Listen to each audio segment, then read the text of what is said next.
जीवन में असली उड़ान बाकी है, हमारे इरादों का अभी इम्तिहान बाकी है।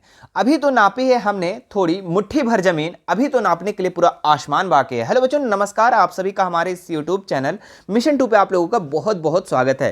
तो बच्चों, आज हम क्लास 9th का साइंस विज्ञान का 50 very very important objective question को करवाने वाले हैं, जो आपके 2024 एग्जाम के लिए बहुत ही ज्यादा इंपॉर्टेंट है। मेरे प्यारे बच्चों, हम करवा रहे हैं तैयारी 2024 क्लास 9th की, और ये साइंस का चौथा वीडियो है। और ये वीडियो बहुत ही ज्यादा आप लोगों के लिए इंपॉर्टेंट है। यहां से आप लोगों को एग्जाम में सवाल जरूर देखने को मिलेगा। तो चलिए फिर वीडियो को स्टार्ट करते हैं, और इसके जितने भी महत्वपूर्ण सवाल दिए गए सभी सवालों को हम लोग एक एक करके देखते हैं। देखिए, इसका जो सबसे पहला क्वेश्चन है, काफी इंपॉर्टेंट सवाल है बच्चों, बहुत बार एग्जाम में पूछा गया है। त्वरण का एसआई मात्रक है। ठीक है, त्वरण का एसआई मात्रक क्या है? Metre, metre per second, metre per second square, metre square पर सेकेंड स्क्वायर। तो त्वरण का जो एसआई मात्रक है ना बच्चों, ये आपका मीटर पर सेकेंड स्क्वायर, यानी ऑप्शन नंबर सी इसका बिल्कुल राइट हो जाएगा। ठीक है, SI unit of acceleration is metre per second square. ठीक है, तो याद रखिएगा इसका एसआई मात्रक को। आगे देखते हैं हम लोग दूसरे नंबर सवाल को। वेग में परिवर्तन की दर है। ठीक है, तो वेग में परिवर्तन की दर को हम लोग क्या कहते हैं? तो वेग में परिवर्तन की दर को त्वरण कहते हैं। ऑप्शन नंबर सी इसका राइट हो जाएगा। ठीक है, त्वरण का आपका परिभाषा भी लिखने आएगा, तो त्वरण को क्या लिखोगे? वेग में परिवर्तन की दर को त्वरण कहते हैं। चलिए आगे देखिए, नेक्स्ट सवाल यहां पे। एक कार 2 घंटा में 100, देखिए सेंटीमीटर लिखा हुआ है, यहां गलती लिखा हुआ है ना, 100 किलोमीटर होगा। 100 किलोमीटर की दूरी तय करती है, इसकी औसत चाल है। ठीक है, तो औसत चाल का एक फॉर्मूला होता है बच्चों, एवरेज स्पीड का। ठीक है, एवरेज स्पीड, औसत चाल जिसको हम लोग बोलते हैं। एवरेज स्पीड का जो सूत्र होता है वो दूरी बटा समय। क्या होता है? दूरी बटा समय। तो दूरी कितना दिया हुआ है यहाँ पे? 100 किलोमीटर, तो लिख देंगे 100 किलोमीटर, और समय दिया हुआ है आपका 2 घंटा। तो इससे इसको हम डिवाइड कर देंगे तो कितना हो जाएगा? 50। तो 50 किलोमीटर प्रति घंटा इसका राइट आंसर हो जाएगा। ठीक है, ऑप्शन नंबर 20 का राइट हो जाएगा। औसत चाल कितना निकलेगा? 50 किलोमीटर प्रति घंटा। आगे देखिए, नेक्स्ट सवाल। 2 केजी द्रव्यमान वाली वस्तु को 5 मीटर पर सेकेंड स्क्वायर की दर से त्वरित करने में कितना बल की आवश्यकता होगी? तो यहां पे आप लोगों को बल पूछ रहा है, यानी कि F पूछ रहा है, और F का फॉर्मूला होता है m into A, M A. ठीक है, m का मतलब मास। कितना मास दिया हुआ बच्चों? द्रव्यमान कितना दिया हुआ है? तो 2 केजी, तो 2 लिख देंगे। और ए मतलब एक्सेलरेशन, यानी कि त्वरण। त्वरण कितना दिया हुआ? 5, तो 5 दूनी कितना हो गया? 10, तो 10 न्यूटन इसका राइट आंसर हो जाएगा। ऑप्शन नंबर 20 का राइट हो जाएगा। ठीक है, कि कितना बल की आवश्यकता होगी? तो 10 न्यूटन की आवश्यकता होगी। ठीक है, वीडियो अच्छा लग रहा है और आपको सारे क्वेश्चन समझ में आ रहे तो वीडियो को लाइक करेंगे। आगे देखिए, नेक्स्ट सवाल काफी इंपॉर्टेंट सवाल है। चंद्रमा की सतह पर किसी वस्तु का भार पृथ्वी की सतह पर उसके भार का कितना गुना होता है?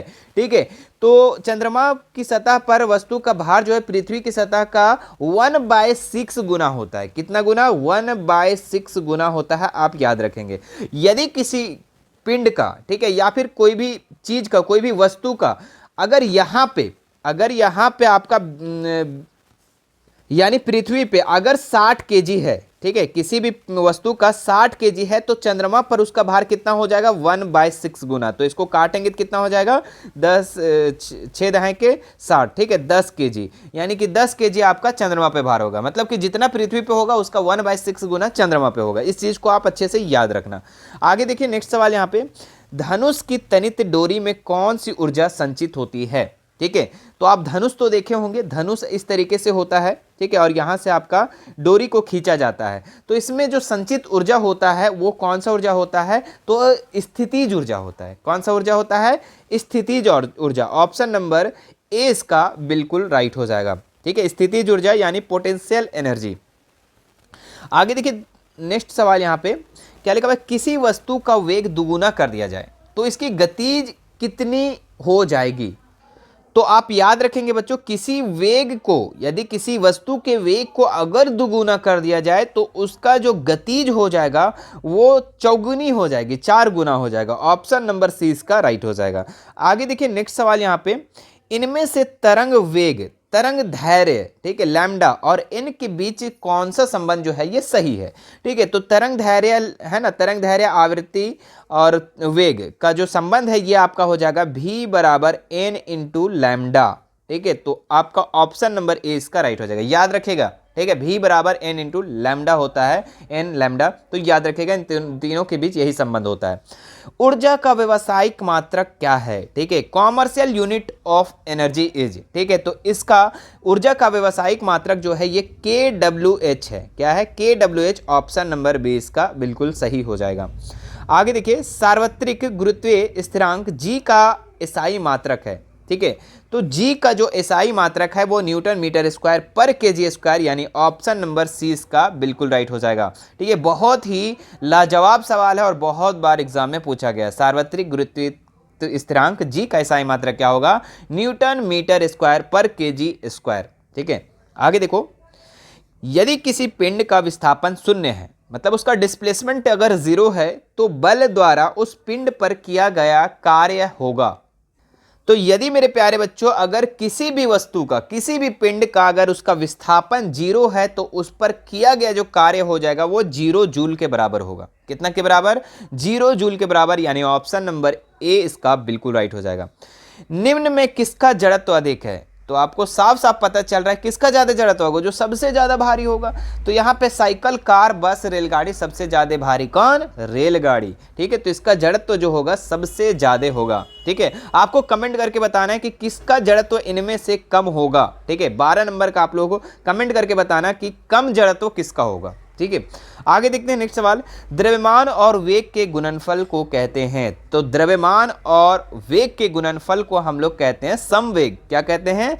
समवेग। ऑप्शन नंबर ए इसका राइट हो जाएगा। समवेग का ही फॉर्मूला होता है बच्चों, ठीक है, समवेग का ही याद रखेंगे, समवेग का ही फॉर्मूला होता है द्रव्यमान इंटू वेग। ठीक है, ये इसका फार्मूला होता है। आपको हम फार्मूला इसलिए बता देते हैं ताकि आपको क्वेश्चन अगर घुमा के पूछे कि इनमें से कौन सा फार्मूला सही है, तो आप ये फार्मूला को सही कीजिएगा। ठीक है, आगे देखो नेक्स्ट सवाल। यहाँ पे ध्वनि तरंगे होती है, तो ध्वनि जो तरंगे होती है ये अनुदैर्घ्य तरंग होती है। कैसी तरंग?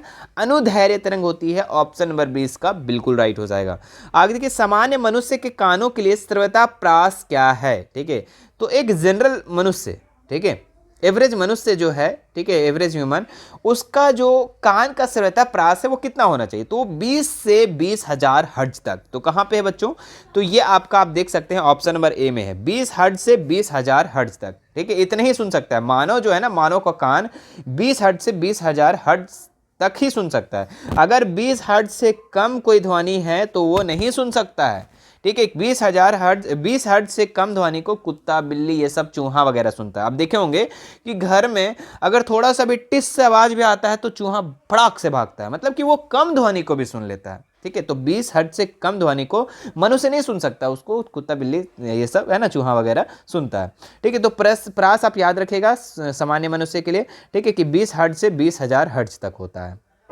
इसको हम थोड़ा सा डीपली से आप लोगों को बताते हैं कि सवाल इस तरीके से भी पूछता है कि अश्रव्य और श्रव्य ध्वनि और प्राश्रव्य ध्वनि। ठीक है, तो हम तीनों चीज को अच्छे से बताते हैं। ठीक है, एक होता है अश्रव्य ध्वनि, ठीक है, क्या बोले हम? अश्रव्य ध्वनि। और एक होता है श्रव्य ध्वनि, ठीक है, क्या बोले हम? श्रव्य ध्वनि। ठीक है, और एक होता है आपका प्राश्रव्य ध्वनि। ठीक है, अभी तीनों का हम प्रास को बताते हैं, आप याद रखेगा। ठीक है, स्क्रीनशॉट भी आप ले सकते हैं, प्राश्रव्य ध्वनि। ठीक है, तो अश्रव्य जो ध्वनि होता है ये 20 हर्ट्ज से कम होता है, 20 हर्ट्ज से कम होता है, आप याद रखेगा। ठीक है, और जो श्रव्य ध्वनि मतलब कि जो मनुष्य सुन सकता है वो होता है 20 हर्ट्ज से। ठीक है, 20 हर्ट्ज से 20,000। ठीक है, 20,000 को हम लोग 20 के भी लिख सकते हैं। ठीक है, 20 के, तो 20,000 हर्ट्ज तक होता है। ठीक है, जिसको हम लोग एक मनुष्य सुन सकता है। और प्राश्रव्य ध्वनि जो होता है ये 20,000 है ना, 20,000 हर्ट्ज से अधिक, से क्या अधिक। तो इस तीनों को आप अच्छे से याद रखेंगे। सवाल ऐसा आ सकता है कि अश्रव्य ध्वनि का प्रास कितना होता है, तो आप फटाक से बोलना 20 हर्ट्ज से कम। श्रव्य ध्वनि का प्रास कितना होता है, तो 20 हर्ट्ज से 20,000 हर्ट्ज तक। और प्राश्रव्य ध्वनि का प्रास कितना होता है, तो 20,000 हर्ट्ज से अधिक होता है। तो आप इसको स्क्रीनशॉट ले लो और नोट कर लो। ठीक है, आ सकता है सवाल ये। आगे देखते हैं नेक्स्ट सवाल हम लोग। स्टील का जहाज पानी में नहीं डूबता है, लेकिन स्टील की कांटी पानी में डूब जाता है, इसका कारण है। ठीक है, आप देखे भी होंगे कि स्टील का जो जहाज है पानी में नहीं डूबता, कितना बड़ा है, लेकिन एक स्टील का कांटी जो है वो पानी में डूब जाता है। ऐसा इसका क्या कारण है? तो ये उत्प्लावन के कारण है। किसके कारण? उत्प्लावन के कारण। ऑप्शन नंबर 20 का बिल्कुल राइट हो जाएगा। आगे देखिए नेक्स्ट सवाल यहाँ पे, संवेग परिवर्तन की दर समानुपाती होती है। तो किसका? जड़त्व का आरोपित बल के, त्वरण के, या इनमें से कोई नहीं। तो इसका जो राइट आंसर हो जाएगा आरोपित बल का। संवेग परिवर्तन की दर समानुपाती होती है आरोपित बल का, ठीक है, अप्लाइड फोर्स का। आगे देखिए, तत्व का एक उदाहरण है। तो तत्व उसको बोलते हैं बच्चों जो आपके पीरियोडिक टेबल में सारा दिया हुआ है, जो आपका 118 तक है, ठीक है, आप पढ़े हुए होंगे। Hydrogen, helium, lithium, beryllium, boron, carbon, nitrogen, oxygen, neon, fluorine, sodium, magnesium, aluminium, है ना। तो ये आपका जो है क्या है, ये तत्व है। तो इसमें से बताना है कौन सा तत्व को उदाहरण है। तो वायु है क्या उस पीरियोडिक टेबल में? नहीं है। पानी है? नहीं है, क्योंकि ये हाइड्रोजन और ऑक्सीजन दोनों तत्वों को मिलकर बनता है। नमक भी नहीं है, ये Na और सोडियम और क्लोरीन मिलकर बनता है। ऑक्सीजन है बच्चों, ऑक्सीजन जो है ये तत्व है, ये आपका 8वां नंबर पे आता है, पता है ना, 8वां नंबर पे ऑक्सीजन आता है। तो ये आपका तत्व है, ऑप्शन नंबर डी इसका बिल्कुल राइट हो जाएगा। एक मोल बराबर होता है, तो एक मोल जो बराबर होता है ये कितना के बराबर होता है? तो ये होता है 6.022 इंटू 10 का पावर 23 कन। ऑप्शन नंबर ए इसका बिल्कुल सही हो जाएगा। याद रखिएगा, एक मोल जो है ये 6.00022 इंटू 10 का पावर 23 के बराबर होता है। चलिए आगे देखते हैं नेक्स्ट सवाल। ऑक्सीजन का सही इलेक्ट्रॉनिक विन्यास क्या है? अभी हमने जस्ट बताया ऑक्सीजन का सबसे पहले परमाणु संख्या कितना होता है? 8 होता है। और इसका इलेक्ट्रॉनिक विन्यास कैसे हो जाएगा? तो सबसे पहला घर में आपका पता है कि 2 आदमी रहता है, दूसरा के में 2 आदमी, एल में आपका 8 आदमी के एल, एम में आपका 18 आदमी, और फिर एन में 32 आदमी, इस तरीके से। तो पहला घर में आपका कितना हो जाएगा? 8 को अगर हम तोड़ेंगे तो पहला घर में 2, ठीक है, अब कितना बच गया होगा यहाँ? 6। तो दूसरा घर में 6 चल जाएगा। तो 2 और 6 इसका इलेक्ट्रॉनिक विन्यास हो जाएगा मेरे प्यारे बच्चों। तो ऑप्शन नंबर 20 का बिल्कुल राइट हो जाएगा, कोई दिक्कत नहीं। आगे देखते हैं नेक्स्ट सवाल। प्रतीक, ठीक है, प्रतीक आप देख सकते हैं 6 और सी और 12 और सी और नीचे 6 दिया हुआ है। कार्बन की द्रव्यमान संख्या क्या है? तो जब भी इस तरीके से दिया रहे बच्चों, ठीक है, जब भी इस तरीके से दिया रहे, ठीक है, तो आपका जो ऊपर वाला होता है वो आपका द्रव्यमान होता है। क्या होता है? द्रव्यमान। और नीचे वाला जो होता है वो आपका परमाणु संख्या। क्या होता है? परमाणु संख्या। तो आप इस चीज को याद रखेंगे अच्छे से, ठीक है। तो आपको यहाँ पे क्या पूछा है? द्रव्यमान। तो द्रव्यमान कितना हो जाएगा? 12। और यही पूछता आपको कि प्रतीक में आपका परमाणु संख्या कितना हो जाएगा? तो आप लिखते हैं वहां पे 6, लेकिन यहाँ पे आपका क्या पूछ रहा है? द्रव्यमान। तो आपका हो जाएगा 12, ऑप्शन नंबर 20 का बिल्कुल सही हो जाएगा। आगे देखते हैं नेक्स्ट सवाल हम लोग। 22 नंबर। यदि किसी तत्व का परमाणु संख्या, परमाणु क्रमांक A है और परमाणु द्रव्यमान Z है, तो उसके परमाणु में उपस्थित न्यूट्रॉनों की संख्या क्या हो जाएगी? तो उसकी न्यूट्रॉनों की संख्या जो हो जाएगी A minus Z। Option number C इसका बिल्कुल सही हो जाएगा। आगे देखते हैं नेक्स्ट सवाल। किस अवस्था में अणुओं की ऊर्जा अधिकतम होती है? तो किस अवस्था में अणुओं की ऊर्जा अधिकतम होती है बच्चों? तो ये गैस अवस्था में, है ना, गैसीय अवस्था में अणुओं की ऊर्जा अधिकतम होती है। आप देखोगे गैस के कण जो है काफी दूर दूर होते हैं और ये एकदम इधर उधर हमेशा गतिशील होते रहते हैं, ठीक है। तो इसमें अणुओं की ऊर्जा जो होती है बहुत ही ज्यादा होती है, ठीक है। आगे देखते हैं हम लोग। 10 डिग्री सेल्सियस तापक्रम बराबर है, यहाँ पे आपको केल्विन, कितना केल्विन के बराबर है? ठीक है, 163, 283, 10 या फिर 186 केल्विन, ठीक है। तो आपको हम इस चीज को बताते हैं, आप याद रखिएगा कि सेल्सियस को केल्विन में किसको चेंज करते हैं, कैसे चेंज करते हैं। तो आपको एक नंबर याद रखना है बस, क्या? 273। इस नंबर को आप याद रखना, ठीक है। ये बहुत ही, ये महाशय नंबर जो है ना बहुत ही वायरल नंबर है, ठीक है। इस नंबर को याद रखना 273। अब इसी पे आपको सेल्सियस से केल्विन में चेंज कर सकते हैं और केल्विन से सेल्सियस में चेंज कर सकते हैं, ठीक है।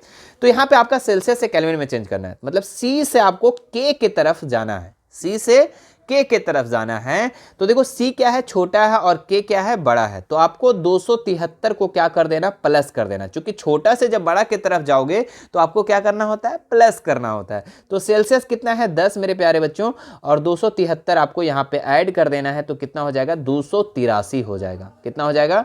283 हो जाएगा। ऑप्शन नंबर 20 का राइट हो जाएगा, ठीक है। और यही सवाल आप लोग का अगर आपका केल्विन से सेल्सियस में पूछता, ठीक है, केल्विन से सेल्सियस में चेंज करना होता, तो आपको देखो के जो है बड़ा है और सी क्या है? छोटा है। तो आपको लेस कर देना पड़ता 273। जैसे कि यहाँ पे 283 अभी हम लोग निकाले, उसमें से आपको 273 लेस कर देते तो कितना हो जाता? 10 डिग्री सेल्सियस, ठीक है। तो समझ में आई बात, ठीक है, कि केल्विन से सेल्सियस में कैसे चेंज होता है और सेल्सियस से केल्विन में, ठीक है। आपको बस नंबर को याद रखना है 273, उसको कभी प्लस करना कभी माइनस करना। प्लस कब करोगे? जब सी से के की तरफ जाएगा, और के से सी की तरफ से आने में आपको लेस कर देना है, माइनस कर देना है। आगे देखते हैं निम्नलिखित में कौन मिश्रण है, ठीक है। तो यहाँ पे देखिए आपका वायु जो है ना ये आपका मिश्रण है, बहुत सारे वायुओं का ये क्या है? मिश्रण है। ऑप्शन नंबर डी इसका बिल्कुल राइट हो जाएगा।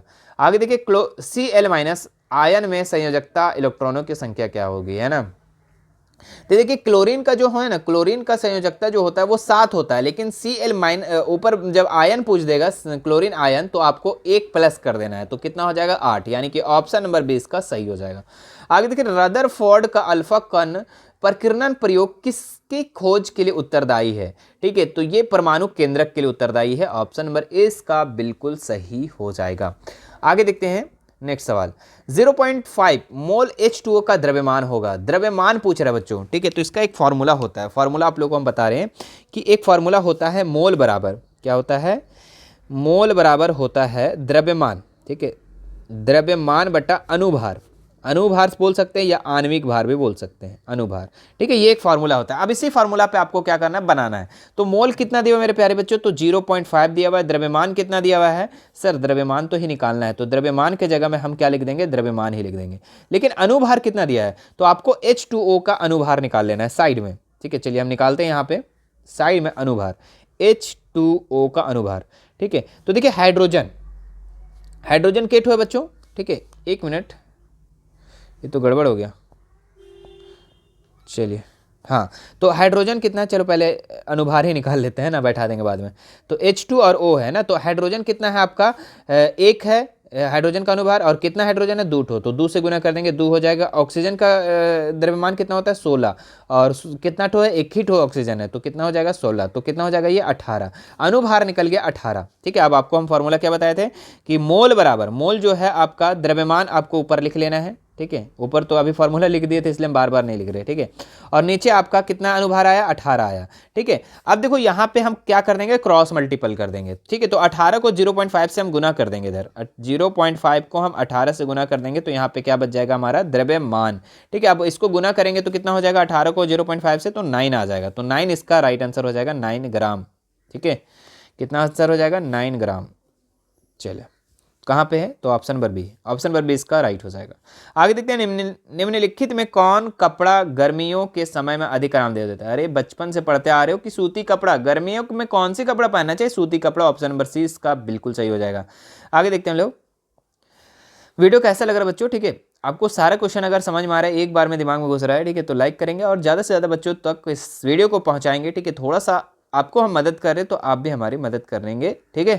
चलिए क्या है, निम्नलिखित मिश्रणों में से विलयन की पहचान करें, तो इसमें से कौन सा विलयन है, ठीक है, तो मिट्टी तो नहीं है, कोयला भी नहीं है, वायु भी नहीं, लेकिन समुद्री जल जो है ये बच्चों विलयन है, ठीक है, समुद्री जल जो है ये विलयन है, नमक का घोल है, ठीक है, ऑप्शन नंबर 20 का बिल्कुल राइट हो जाएगा। आगे देखते हैं हम लोग, किनाल किरणें किसका किरण पुंज है, तो ये प्रोटॉन का किरण पुंज है, किसका किरण पुंज है, प्रोटॉन का, ऑप्शन नंबर ए इसका राइट हो जाएगा। किसी तत्व के परमाणु में 18 न्यूट्रॉन और 17 प्रोटॉन है तो परमाणु द्रव्यमान क्या होगा, तो परमाणु द्रव्यमान का एक फॉर्मूला होता है, ठीक है, क्या बोले हम, परमाणु द्रव्यमान का एक फार्मूला होता है, वो होता है न्यूट्रॉनों की संख्या प्लस प्रोटॉनों की संख्या। तो न्यूट्रॉनों की संख्या कितना है, तो 18 है, और प्रोटॉनों की संख्या आपका 17 है, तो 17 और 18 कितना हो गया, 35 हो गया, तो 35 इसका राइट आंसर हो जाएगा, ऑप्शन नंबर ए। क्लियर है, चलो आगे देखते हैं, सोडियम का सही इलेक्ट्रॉनिक विन्यास क्या है, तो सोडियम का इलेक्ट्रॉनिक विन्यास निकालने से पहले आपको क्या करना पड़ेगा, सोडियम का परमाणु संख्या जानना होगा। तो सोडियम का परमाणु संख्या कितना होता है, 11 होता है, 11 का इलेक्ट्रॉनिक विन्यास, सबसे पहला घर में 2, दूसरा घर में 8, 8 2 10, एक बच गया, तो एक आपका तीसरा घर में हो जाएगा, तो 2 8 1 इसका राइट आंसर हो जाएगा, ऑप्शन नंबर डी, ठीक है। आगे देखो 1.8 ग्राम H2O में अणुओं की संख्या है, ठीक है, तो आपको पता है बच्चों, अभी हम 1 मोल में अणुओं की संख्या आपको हम बताए थे, कितना अणु होते हैं, तो ये होते हैं 6.022 इंटू 10 का पावर 23, इतना होते हैं।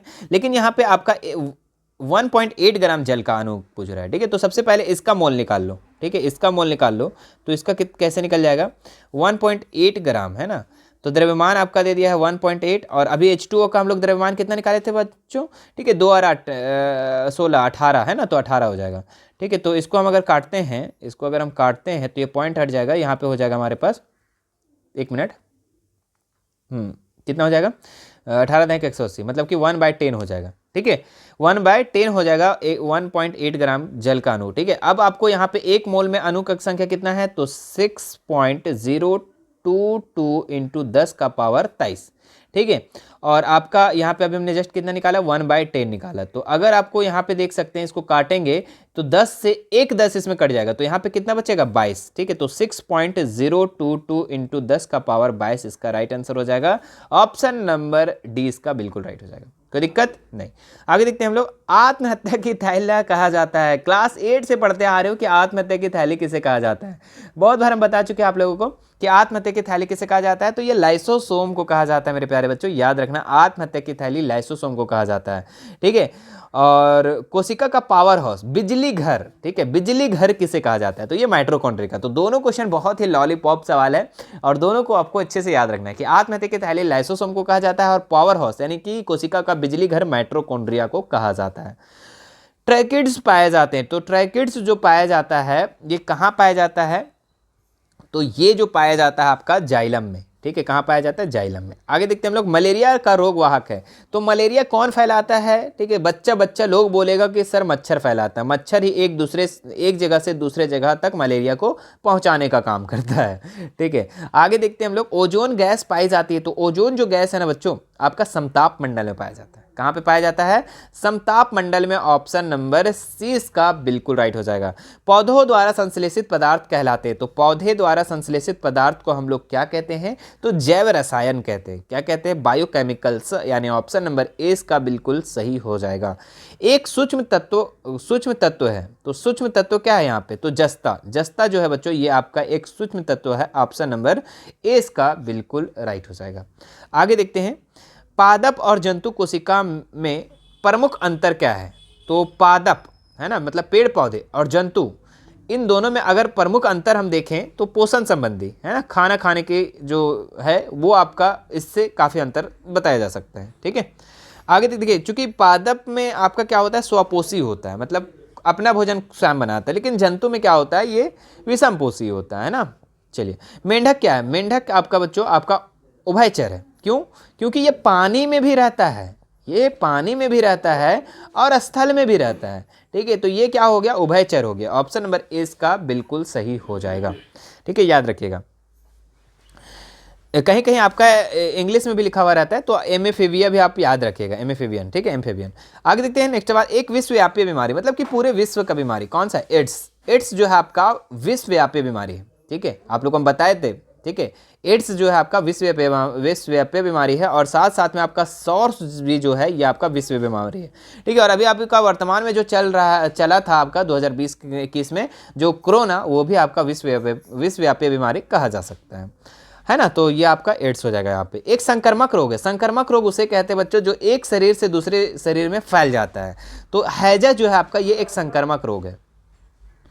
क्या है ये, संक्रमक रोग है। आगे देखते हैं, ओजोन है, तो ओजोन क्या है, ओजोन जो है एक गैस है, ठीक है, ये क्या है, एक गैस है, ठीक है। और ये हमारे बॉडी को बहुत ही ज़्यादा नुकसान पहुंचाता है। कैसे पहुंचाता है, ठीक है, चूंकि देखिए, सॉरी, नुकसान नहीं पहुंचाता है, ये हमें बचाता है। ओजोन का जो परत है ना, ये समताप मंडल में होता है और ये हमें बचाता है, ठीक है। कैसे बचाता है, जैसे कि सूर्य की किरण जो है ना, आसमान से बहुत ही तीखी किरण आती है हमारे पृथ्वी पर, लेकिन ये ओजोन परत जो है ये क्या करता है, ये पृथ्वी की किरण को, इतना तीव्र किरण को इसको मंद कर देता है, ठीक है।